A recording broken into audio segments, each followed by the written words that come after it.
Excel के अंदर किसी भी शीट के ऊपर वाटरमार्क हम कैसे अप्लाई करते हैं। अभी जैसे ये हमारे पास डेटा है, डेटा हमारा काफ़ी बड़ा है। यहाँ पर हम देखेंगे ये ए से शुरू हो रहा है और लास्ट एक्स कॉलम तक ये डेटा जा रहा है। ऐसे ही नीचे जो हमारी टोटल रोज हैं वो हैं 520।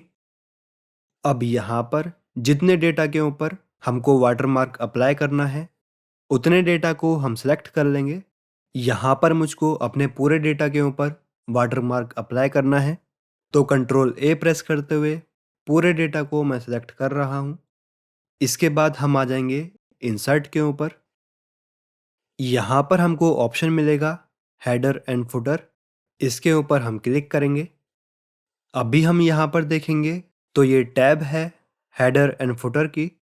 इस टैब के अंदर हम सेलेक्ट करेंगे पिक्चर।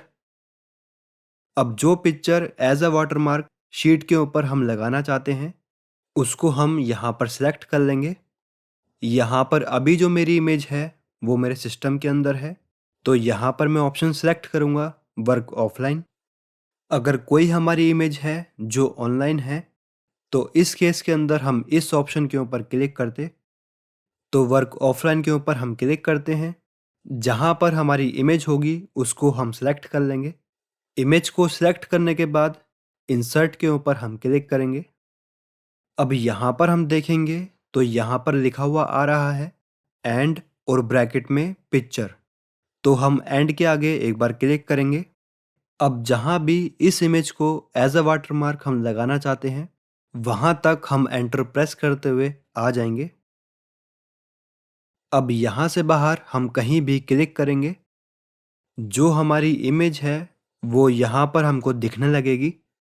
अब पेज को हम थोड़ा सा स्क्रॉल डाउन करके देखते हैं, तो यहाँ पर हम देख सकते हैं जो हमारी इमेज है वो सारे पेज के ऊपर अप्लाई हो गई है।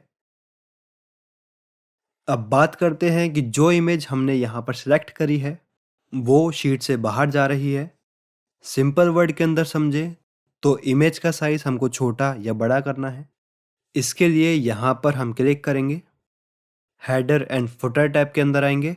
यहाँ पर ऑप्शन है फॉर्मेट पिक्चर, इसके ऊपर हम क्लिक करेंगे। ये डायलॉग बॉक्स हमारा ओपन हो जाएगा।